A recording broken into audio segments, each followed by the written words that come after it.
Continue to prepare for Hurricane Irma. Today, they spent time filling sandbags. We'll bring you details. Lines of cars continue to pack gas stations across north central Florida, and some gas stations are running low. We'll tell you how much longer for fuel. And blood donations have gone down. We'll tell you why donations are needed and which ones. Those stories and more. The TV 20 News at 6 starts now.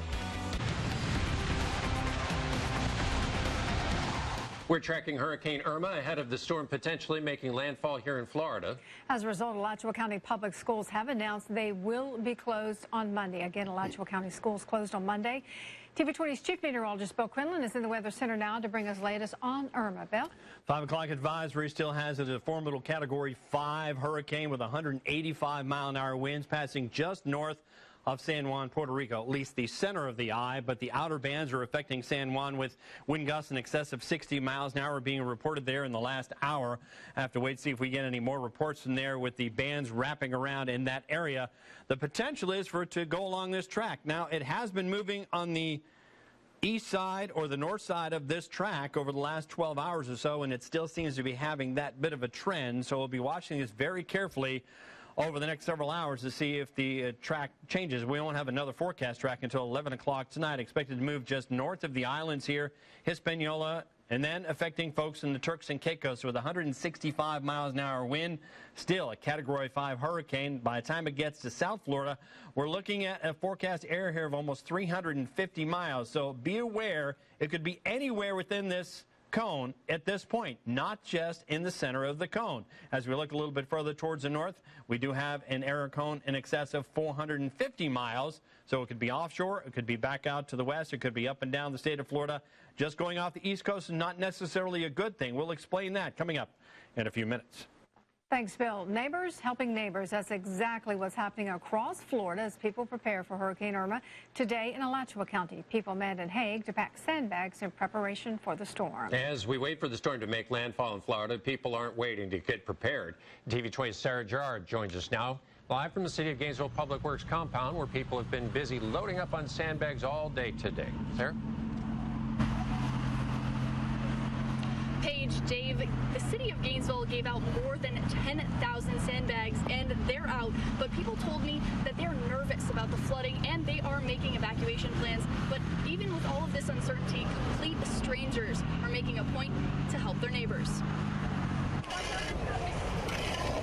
In the wake of one of the biggest storms in Florida's recent history, when supplies are disappearing and sandbags are filling up, 57-year-old Talitha Stevens is on a mission. Whenever someone tells us of someone that's in need, that's what we try to do, fulfill a need. After hours of shoveling sand, she and her sons are hand-delivering sandbags to those who can't do it themselves.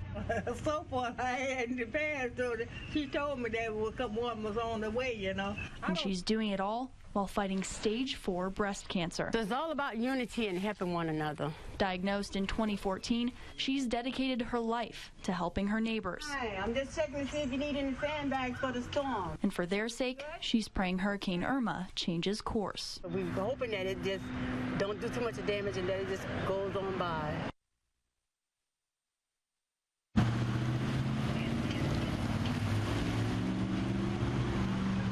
Stevens' family outreach ministry is called Brothers and Sisters on a Mission, and she asks that anyone in need of help contact her. We'll have all of that information on our website, WCJB.com. Reporting live from Gainesville Public Works, Sarah Gerard, TV 20 News. Lines are starting to get long at some gas stations across north central Florida as people fill up their tanks before the storm. TV 20's Crystal Bailey reports gas stations are running low on fuel, but it's only temporary. As long as we have it, we're going to sell it. Gas station after gas station after gas station. Cars lined up trying to get to the pumps. Last night I was at 16th and 43rd. I know it was pretty packed. And days before Irma even hits Florida, more than half the gas stations in the county are out of gas. But Gainesville Mayor Lauren Poe says it's not permanent. We know the lines are long, but there are no reported outages or a complete lack of supply of gasoline, so please don't panic. Gas stations will be getting more fuel throughout the week. A little bit of a craze. Meaning lines will probably remain long. We're expecting it to get worse the closer the storm gets. As people filling up their gas cans are loading up their cars. People have been doing that since 2 days ago. city leaders are expecting a direct impact on our area. It is the strongest sustained hurricane we've seen in the Atlantic Basin in recorded history. And in response, people are preparing earlier than ever before. This is probably the earliest I've ever seen them start getting prepared. I mean, we ran out of water yesterday by 11 o'clock. Mayor Poe is asking that anyone who is staying in town and doesn't need the extra gas, leave it for people traveling or passing through town. You know, with the stuff on the news from Texas, it's a little bit, worrisome. Since there's no statewide shortage, gas shouldn't be the biggest thing to worry about. Crystal Bailey, TV 20 News. The people at some blood centers in North Central Florida say they're seeing a drop in donations ahead of the storm. TV 20's Curtis Jennings spoke with people with the Life South Blood Center in Marion County who say they need blood before the storm hits. With residents in Marion County stocking up on water, filling up their gas tanks, and grabbing those last-minute items, the people at Life South Blood Center in Ocala say it's the perfect time to come and donate. We also need to think about all those that are in the hospitals, cancer patients that need platelets, because platelets only last 5 days outside of the body. What we collect now needs to carry us through the storm. Gomper says during Hurricane Irma that the blood centers in and around the county could temporarily shut down, and it would take days for hospitals to receive new shipments of blood and platelets. We're looking for O negative and basically like any type of blood type that's willing to help. The O negative especially just because it is the universal blood type, and that we can use for anybody who comes in with a trauma need. Life South wants you to add making a blood donation to your pre-hurricane to-do list. And the staff here tells me that the donations take less than 2 hours, and remember that every one donation saves up to 3 lives. Reporting in Marion County, Curtis Jennings, TV 20 News. As Hurricane Irma approaches, patients in South Florida hospitals, they may need to be transferred here to Alachua County. At least one medical center here in Gainesville is prepared. TV 20's Carla Byron shows us how. Preparation's the key. North Florida Regional Medical Center, DPD to security, is on standby, ready to take in critical care patients such as NICU babies or patients on ventilators. We have 500 medical staff members making sure we have the critical ones in-house that we have to have, and that we have the others on standby as we go through a possible event. From hospitals in Southwest or South Florida at risk of flooding or losing power. In case the hospital loses power, there's a week's worth of fuel for generators and food for patients and staff. The hospital also has a week's worth of extra linens, oxygen, and gas. Their emergency room remaining open throughout the storm. And although they're currently at capacity at nearly 500 patients. We're not discharging patients to make room. It's our normal business, but we are assessing, again, how many patients can we take, and we won't know that answer until Friday, Saturday. Willing and able with open arms to care for as many as they can. Carla Byron, TV 20 News. And we'll continue to have more coverage on Hurricane Irma. And your full weather forecast when we come back.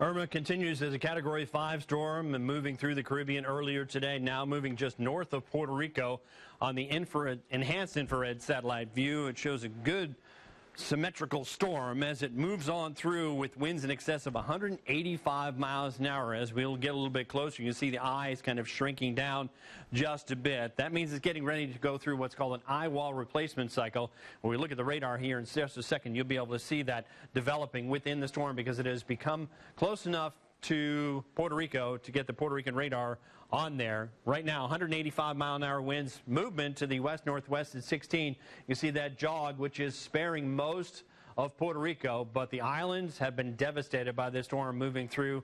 We had one report near Barbuda and St. Martin of 150, 160 mile an hour winds before the actual wind gauge failed. We'll have to wait and see what happens. We have not any reports from there as of yet, but it continues on that track. Here's the radar satellite composite. You can see how the radar is showing the inner eye really tightening up, and that means it's beginning to change from one eye to another. This will begin to collapse the outer eye wall, will take over for the storm and most likely see the storm expand in size. Even though it may weaken for a short bit, it's still going to be a very strong storm as it moves through parts of the Caribbean and then north of Cuba.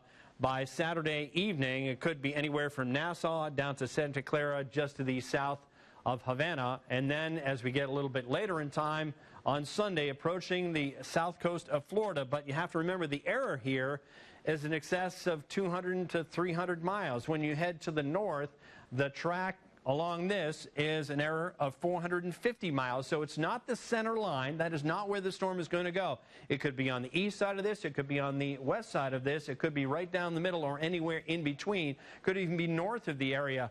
The question is, if it stays off the east coast, like some of the computer models are hinting at, and this is the ensemble models, the hurricane models, and the consensus models, which pulls all of the models together and shows as they move potentially up the east coast. Now, there's a large error with all of these models, but if it does this and doesn't interact with the landmass, the problem is it has plenty of warm water to interact with. This is a very large storm in excess of 400 miles by the time it gets here for tropical storm force winds to 250 miles from the center, possibly affecting north central Florida. So if the storm is 50 miles offshore, we will most likely get hurricane force winds at least to Palatka, maybe to Gainesville. If it's 150 to 200 miles offshore, we could still get tropical storm force winds here starting on Sunday. So here's what we have with the potential approaching south and southeast Florida, Bahamas early Sunday morning, moving parallel to the state, either to the west, up, or maybe out to the east through Monday as a Cat 3 or Cat 4. Conditions worsen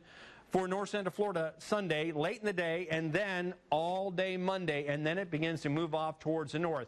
We also have two other storms out there. Jose, which is expected to hold on to Category 3 status, could be another major hurricane staying away from the islands, hopefully weakening a bit out in the open Atlantic, and also Katia, which will be moving back into folks in Mexico here down the line. What we are watching is a trough of low pressure, which has moved into the southeast with a cold front.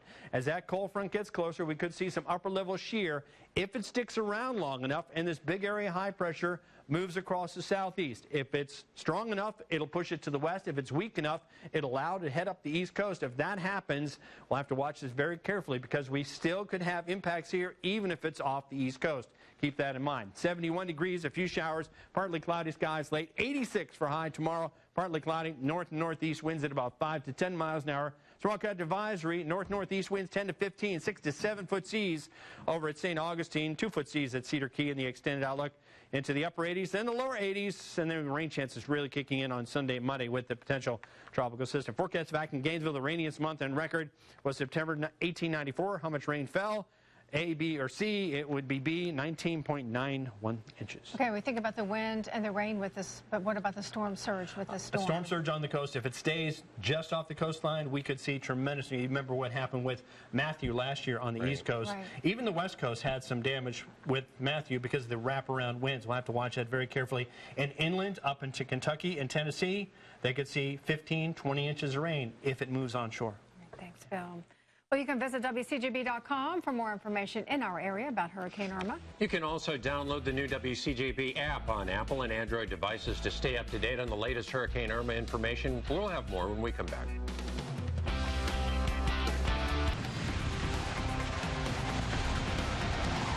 Hurricane Irma has South Florida residents evacuating ahead of the storm's landfall, and you can find many of them out on I-75 here. But they certainly aren't the only ones. Already tourists are starting to evacuate. Let's take a look.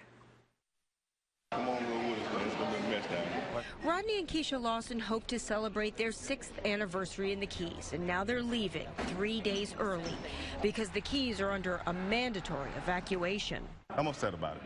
So where do we go? They ended up getting a flight out Wednesday morning. The airport scheduled to shut down late Wednesday, except for 2 last-minute flights leaving Thursday. Others gassing up where they can and hitting the road. And those who've decided to stay are still in preparation mode. We're going to ride out, help clean up when it's done. That's what we do. I'm sad because I've been trying to get to Key West for years. But I'd rather be alive than, you know, if it's dangerous, we have to go. But I'm upset about it. Certainly, if you've been shopping lately, or maybe take a look at social media, everywhere there are very long lines of people trying to stock up on supplies that they'll need in case there's an emergency the next couple of days. But what if you could get your supplies in a different way? Whitney Burbank shows us how. There's some time before South Florida could feel any potential impacts of Irma, and that means options. So I switched out the shopping cart and went straight for my iPhone. My first stop, Amazon Prime. In my basket, I've got electronics, a rechargeable power adapter for my phone. This one is $14. I spent nearly 3 times that grabbing one last minute at an electronics store in preparation for Hurricane Matthew last year. Battery-operated floodlights, 2 for $10. A good deal compared to picking through the scraps of whatever is left on the shelves with no telling how well it will work. Here, reviews and ratings will typically give you a fair assessment of the products as well as specs and user photos. Actually, that might be an option. I might have to look on there now that you brought it up to my attention. Some shoppers gearing up for Hurricane Irma and Stewart say they'd be willing to try scrounging for supplies online. I'd rather have it that day because you never know.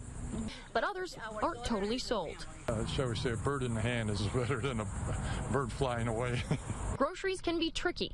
There have been reports of price gouging on Amazon, and items in Instacart or Shipt may not be available for long. So instead of standing in line, you could be stuck refreshing your phone. And if you do choose to shop online, remember to save a few days extra for shipping.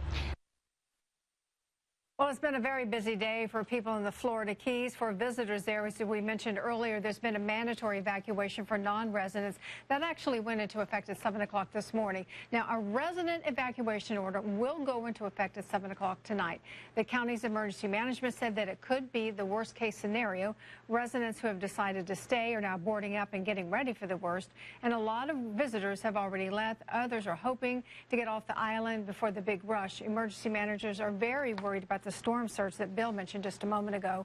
And all schools and government offices in the Keys have now been closed, and that will be through the weekend. We'll continue to have the latest information on Hurricane Irma. TV 20 News at 6 returns in a moment.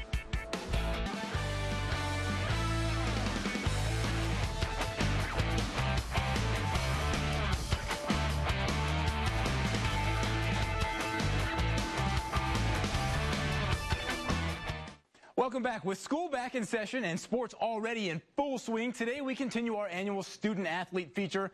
It's the Meldon Law TV 20 Scholar Athlete of the Week. Elgin Rucker spotlights a phenomenal swimmer from Eastside High who spends her free time accomplishing a whole lot more. Eastside swim team captain Ava Joy Cocky found out early on that her passion is in the pool. I started seriously swimming in 4th grade, but I started swimming when I was about 7 for a few years, and then I decided to take a break and I tried out several other sports and then decided to come back to it because I just really love being in the water. What's so special about the water? Well, for one, it feels pretty awesome. I really love how the water's cool, which is nice when it's hot outside in Florida, and I love going to a big meet and being able to be with all of my friends and teammates, and I feel like it's a great sport to see all of your hard work pay off and feel really good in the water. It has definitely paid off so far. Last year, Ava won a regional title in the 200-meter and 500-meter freestyle and ended the year a state medalist with a top 8 finish. Ava is also student body president at Eastside and maintains a 4.9 GPA as a student in the IB Magnet program. She's heavily invested in her church's youth ministry and is very passionate about another cause that hits close to home. I'm Breast Cancer Awareness Club president, so I do a lot of fundraising for breast cancer awareness. I'm really passionate about the cause because I feel like cancer is something that we need to find a cure to because there's so many people that suffer from it every day, and I have a lot of friends and family that have suffered from it, so that's really important to me. Eastside swim coach John Allen says she has a bright future ahead of her. Well, she leads through example. She definitely puts in the work required as a student and as an athlete, and her hard work definitely rubs off on her teammates. I'm just really proud of everything that she's accomplished, and she gives our team a big boost, and I'm really confident she's going to do a lot of great things in the future. Ava Joy Cocky, our Meldon Law TV 20 Scholar Athlete of the Week. Elgin Rucker, TV 20 Sports. All right, well, days before any anticipated landfall, Hurricane Irma already having a major effect on sports in Florida. The Category 5 storm is causing drastic adjustments, if not complete cancellations. Today, those changes now include Florida football. Kickoff for number 22 Florida's 2017 home opener Saturday will be earlier than originally planned. Florida versus Northern Colorado has officially been changed from 7:30 p.m. to 12 noon. If you have tickets this Saturday, make sure to set your alarm Friday night. The university made the announcement late this morning in light of Hurricane Irma's threat. Florida players say it's out of their hands. They're ready to play no matter the time. You just got to go out there and practice every day like you're going to play, you know. So we just go out there with the same mindset, you know. We just going to take it day by day. It don't matter what time we play. We're going to be ready to play when it's time to play, but, I mean, I honestly don't care what time we play. Well, kickoff again, 12 o'clock noon. The game can be seen live streaming on SEC Network Plus. Now back to the desk, David Page. Thanks, Scott. Well, now in preps for Hurricane Irma, Governor Rick Scott once again holding a live news briefing. And he's taking that podium right now at the State Emergency Operations Center in Tallahassee. Let's hear what he has to say today. Floridian should take this seriously and be aggressive to protect their family. Possessions can be replaced. Your family cannot. This is serious, and we cannot take chances. It is life-threatening. This is not a storm you can sit and wait through. I just spoke with FEMA Administrator Brock Long. We spoke about the fuel supply issue, and they are working with us to find additional ways to get more fuel into the state. I mentioned the major concerns with the Florida Keys regarding any potential destruction of bridges. If we lose a bridge, people are stranded. FEMA is looking at options to assist the state with this.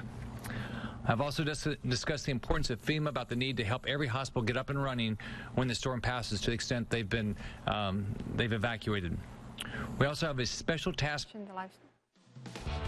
We will continue to live stream Governor Scott at WCJB.com.